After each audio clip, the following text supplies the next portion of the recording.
pemirsa, jumpa lagi dalam program Ekonomi Rakyat bersama saya Damai Rianti Purba. Nah pemirsa, kali ini kita akan membahas salah satu industri rumah tangga pembuatan tempe di salah satu desa di Kabupaten Simalungun, yaitu Desa Bandar Siantar, Kecamatan Gunung Malela. Nah kita akan mencari tahu bagaimana mereka bisa mengembangkan industri rumahannya dengan baik. Yuk kita langsung ke tempatnya.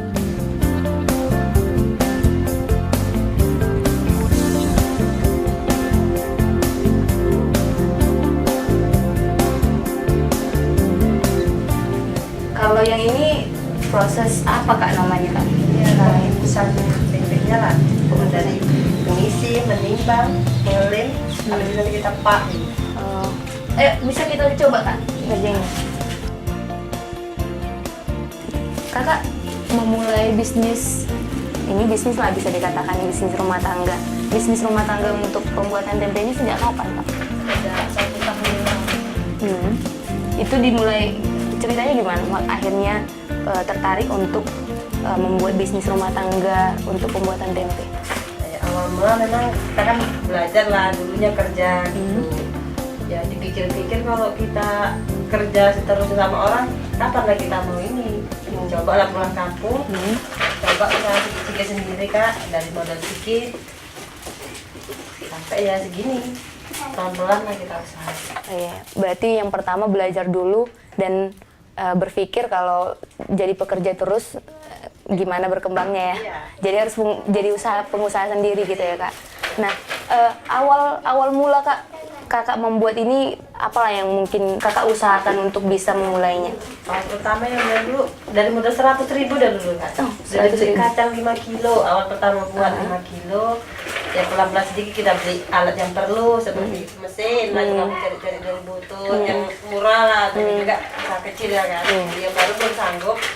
Dari situlah sedikit kumpul, nanti beli dandang. Awalnya itu dandang kecil kan, dari 5 kilo kan, kecil. Ya alhamdulillah nambah-nambah sedikit. Karena dandang-dandang yang second yang masih bisa dipakai. Itu dari yang besar. Berarti dari modal 100.000 bisa memulai bisnis yang seperti ini ya Kak ya.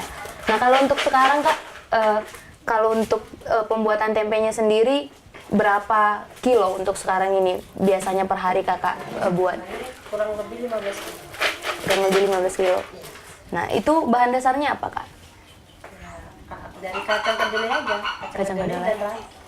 Kacang kedelai nggak mahal ya? Mahal di atas 7,5 lah kan. 7,5 per kilo. Per kilo. Kalau itu lebih 75.000, kalau 15 kilo kurang lebih kan 110 ya. 110.000 itu dari kacangnya doang. Kita kan perkiraannya plastik, ragi, kan kita hitungkan juga lah sama Kak, air. Iya. Otomatis listrik pun diperhitungkan juga semuanya. Satu lagi kayu bakar, sekarang masih kayu bakar. Masih pakai kayu bakar. Kayu bakar. Baik kadang kalau kerja sama sendiri kadang nggak sanggup juga kalau banyak-banyak pakai kayu bakar. Pelan-pelan dulu. Inilah proses ke dapur dulu. Jadi sekarang Kakak mengerjakan ini sendiri? Sendiri untuk bahan dasar 15 kilo? Iya. Oh, jadi ini kan, nah kalau ini misalnya Kak, yang Kakak lagi buat ini kita buat berapa on? 1 on. Nah 1 on ini kan ada, ini aja ada yang beda, ini juga 1 on? Sama. Oh sama-sama 1 on, berarti beda plastik aja, dengan beda harga juga? Sama ya? Oh sama. Nah kalau untuk saat ini, kalau satu plastik seperti ini Kakak jual berapa? Kalau kita masuk ke gede, nanti 800. 800 perak? 800 perak. Tapi BS kami nanggung. Nggak gede lagi, nggak akan nanggung BS. Cuma kita numpang jual. Apa BS tadi? BS itu busuk. Oh busuk. Barang sisa. Nah gitu. Berarti kalau udah nggak layak dijual, aku ganti gitu. Oh gitu. Ini nggak rugi kayak gitu? Ya, namanya harus diperhitungkan juga sih Kak. Gitu. Iya. Berarti kalau misalnya Kakak memberikan ke kedai ada 100 plastik kayak gini, pernah nggak Kak pengalaman dia ada balik yang busuk banyak kayak gitu? Ya, pernah juga sih Kak. Bisa satu kalau memang satu buatan itu busuk semua. Pernah kayak gitu? Nggak terjual pun nggak, modal pun nggak balik. Iya, jadi kalau misalnya lagi kayak gitu, gimana lah kakak? Jadi kan kalau misalnya yang setahu aku kalau misalnya modal kalau berbisnis ini kan pasti perputaran uang, Iya. harus ada perputaran uang selalu. Nah kalau misalnya lagi seperti itu kakak mengusahakan apa gitu untuk bisa tetap menjalankan bisnis ini? Ya pokoknya kita harus sabar aja lah, jangan mudah putus asa. Walaupun kayak gitu kita harus jangan kapok, coba lagi. Yang penting harus sabar. Jadi, jangan kapok lah, jangan menyerah lah. Jangan menyerah. Kalau modalnya kak, kalau misalnya nggak balik modal, bagaimana kakak memulai yang baru lagi kayak gitu? Makanya ya terpaksa kayaknya pinjam lagi tuh sebentar. Coba dengan usaha kita harus faktorkan dan setiap hari kita simpan, utang itu harus terbayar. Gitu. Harus disisihkan itulah Kak untuk menutupi utang ini tadi. Harus berani. Jadi perkiraannya gimana kak? Perkiraan ini kan tadi kakak bilang untuk sekarang dia 800 kalau kita kasih ke kedai atau warung gitu.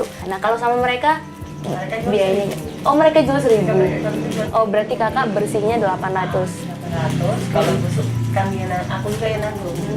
Jadi kan nggak mau sih Kak 200 perak, nanti busuk satu aja apa untungnya ya Iya kan? iya benar-benar.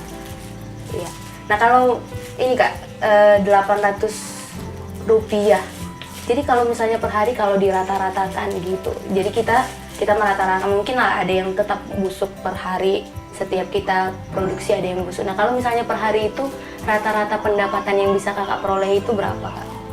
Keuntungan bersih. Iya. Jadi, kurang lebih kalau bersih gini ya 40.000 50.000 nggak ada. Per hari. Udah potong inilah ya. Tapi yuk belum terhitung BS ya, kalau BS nggak ada BS nya ya kurang lebih 40.000. Kita kan nggak nyangka BS tadi busuk ya kayak. Kalau misalnya nggak ada busuknya 40.000 50.000. Nah kalau itu nggak ada busuk ya kayak.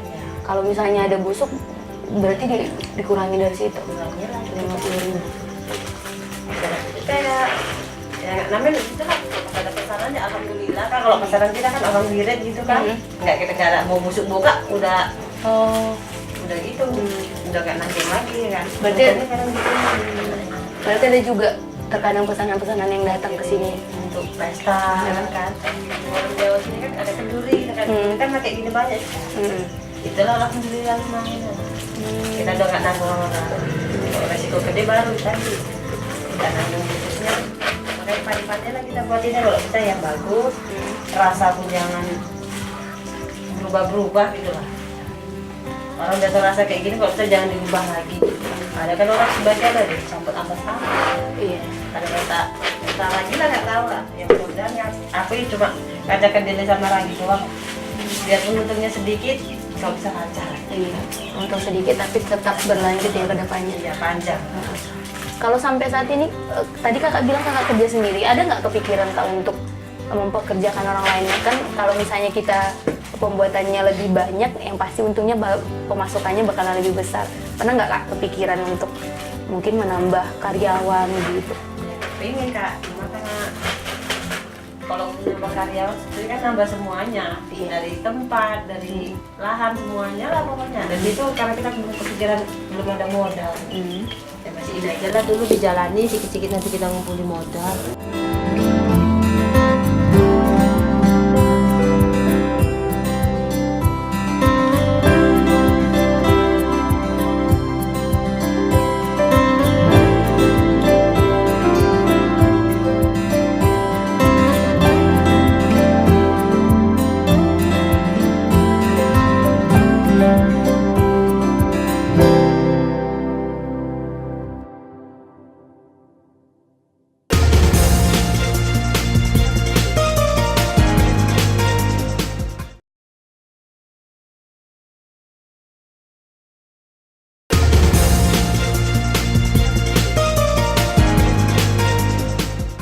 Nah kalau produksinya kak, ada nggak hal yang kakak lakukan untuk memperkenalkan produk kakak gitu sampai saat ini?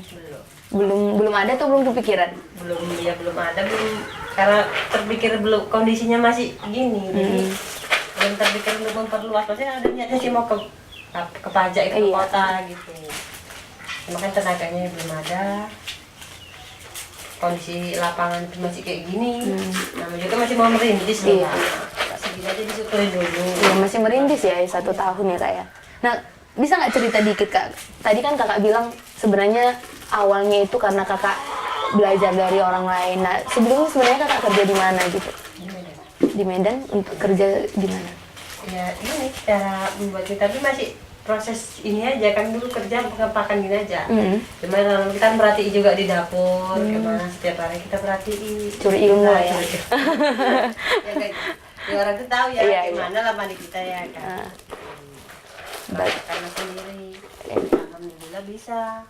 Ada nggak pertama kali kakak, karena kan ternyata kakak itu hanya di bagian pengepakan. Waktu pertama kali memulainya ada nggak misalnya gagal total atau gimana? Sering kah? Oh sering, pertama kali kemarin.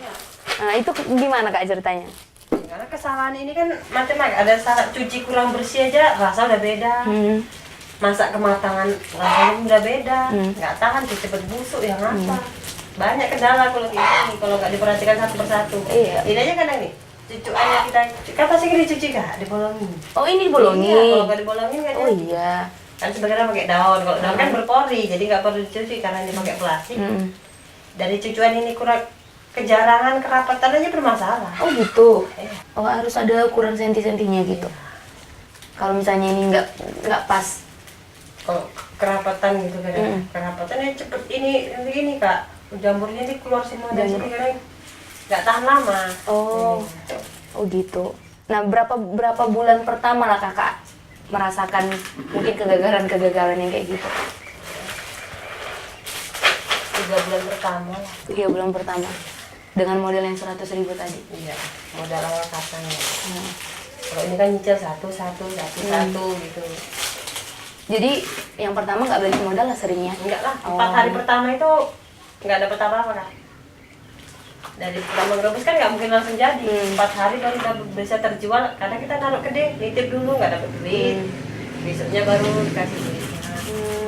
4 hari 5 hari lah nggak nanam modal itu. Oh gitu. Ya. 1 hari 100.000, 4 hari udah nggak 500.000 juga ya.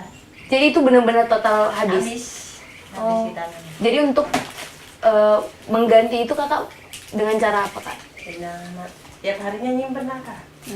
Harus dipatokkan sehari aku harus nyimpen segini untuk balikkan modal yang pertama.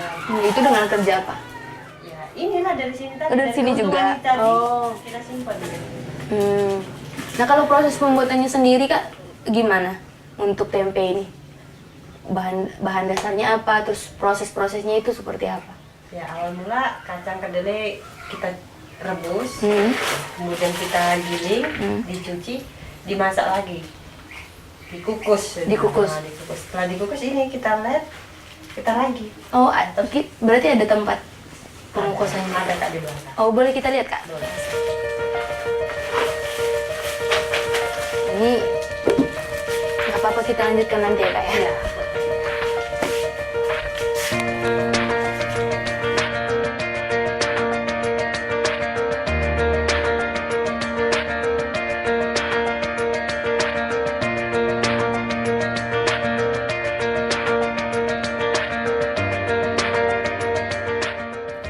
Nah di sini tadi proses apa tadi namanya kak? Perebusan. Perebusan. Nah kalau proses perebusan ini gimana kak caranya? Ya kita rebus aja kayak kita ngerebus jagung gitu kan, kita kasih air sampai terasa matang kak, kita rasakan dalamnya matang, udah kita matiin. Nah waktu kapan kita rebus kedelainya itu kak? Pagi lah kak. Pagi. Ketika kita rebus, kalau sudah matang kita biarin aja. Jadi baru kita proses lagi. Ini kita diamkan aja biar di sini. Oh gitu. Jadi rebusnya pakai air hangat atau gimana? Air bersih. Air bersih. Oh gitu. Nah tadi kan bahan dasarnya itu kacang kedelai sama ragi. Nah kacang kedelai itu pertama-tama itu diapain kak? Proses pembuatan tempe itu gimana kak? Bisa nggak ceritakan? Kan direbus ini ya. Setelah direbus kita diamkan. Besok kita proses di penggilingan. Baru kita olah lagi. Direbus lagi. Kurang lebih 3 jam. 3 jam. Karena api ini dalam perebusan ini api nggak bisa besar. Kalau api besar aja bisa menyala kak gitu. Api yang besar, api kecil berpengaruh nih sama kacang. Nah ini kan pakai apa kak? Masih pakai apa? Kayu. Gimana kakak ngatur suhunya? Ya, ditunggulah kak, nggak bisa ditinggal-tinggal tapi menunggu. Kalau kita sambil nyapu, kita tengok nggak bisa ditinggal. Kalau kayu kan, kalau misalnya gas kita kan bisa kecilin. Maksudnya itulah Kak rencana. Kalau gini kan repot, masih sedikit-sedikit ngumpulin modal lagi untuk ke kompor, kita beralih ke kompor. Jadi biar nggak terasa capeknya nunggu. Namanya semalam modal masih kecil, terpaksa masih yang manual lah dulu. Usaha yang nggak bermodal lah, Usah yang pakai tenaga doang. kembali ke prosesnya. Tadi pertama itu kita rebus 3 jam. Setelah itu Dia biarkan saja. Sampai besok lagi baru kita olah. Kita giling, kemudian kita cuci, kita kukus. Kita proses pembungkusan. kayak tadi yang kita lakukan itu. Ya, terus pengepakan. Ke besoknya lagi kita ada lagi prosesnya di ler. Seharusnya digantung tiap-tiap begini karena nggak ada di tadi lah tempatnya. Terpaksa kita taruh semen aja. Oke. Nah, sejauh ini Kak, apa sih kendala kalau tadi kita bicara tentang modal, pastinya kendala. Selain modal, ada nggak kendala yang lain yang mungkin lebih menghambat bisnis ini, Kak? Dari Kakak sendiri. Ya, satu ini kendala inilah api ya kan. Kadang kan ngerjain sendiri sendiri nggak sanggup lagi cari kayu bakar. Waktu kan nggak siap bungkus, istirahat sebentar, sore aku pergi jualan lagi. Kapan aku mencari waktu cari kayu nih? Terus kayunya biasanya diambil sendiri atau gimana? Cari. Nyarinya kemana Kak, kayu-kayu gini? Kakak sendiri yang nyari juga? Berarti semua proses dari awal sampai akhir semuanya itu Kakak yang kerjakan sendiri dengan bahan dasar 15 kilo untuk saat ini. Jam 5 sampai siang mengerjakan, sore menjual. Nah, selain itu Kak, kendala yang lain mungkin yang Kakak hadapi? Terutama ya lahan lah Kak. Tempat kayak tadi lah ya kan, maksud pengeleran, pengepakan itu masih bercampur baur sama rumah semua.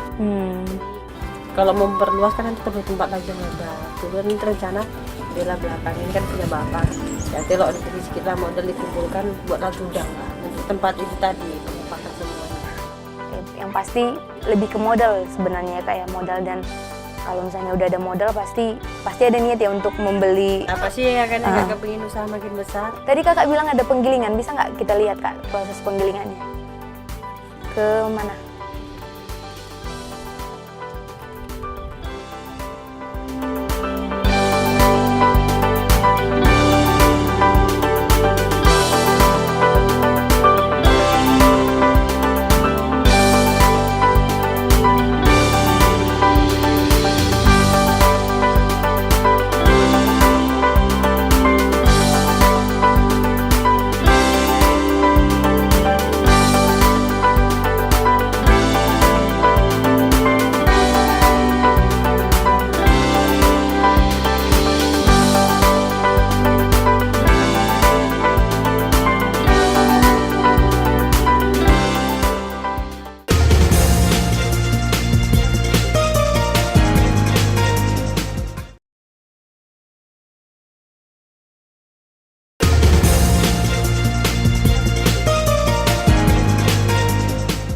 Di sini proses penggilingan.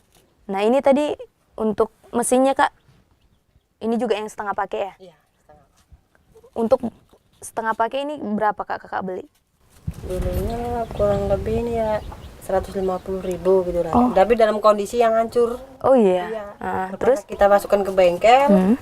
Kita bagus-bagusan kurang lebih habis 200-an pun nggak kemana. Bandingkan kita beli yang baru, kurasa 3 juta nggak kemana kayak gini kan. 3 juta. Iya. 100.000 kok bisa dapat ya Kak, walaupun udah ini? Ya, dari butut lah ya kan, namanya udah serak-serak gitu ya kan. Karena kalau di butut kita kira kiloan gitu. Besi-besi ini di kilo kan. Bukan rakitan gini, serakit gini enggak. Karena dulu hancur berantakan ini belinya. Kalau penggunaan mesin yang setengah pakai gini, nggak mengganggu aktivitas Kakak untuk pengolahannya nggak? Sebenarnya ya kalau waktunya rusak ini yang mengganggu karena kan juga setengah pakai. Kadang-kadang mau rusak, lain sama yang baru. Kalau baru ya licin lah, cepat ya kan prosesnya. Berarti kadang-kadang mau rusak. Pernah nggak dalam satu hari Kakak proses pengerjaannya jadi nggak bisa karena ininya rusak 1 harian mungkin? Usahakan kalau mau pas rusak itu kan, habis giling cepat dibawa ke bengkel. 1 hari itu diharuskan siap biar nggak terkendala besok pagi loh.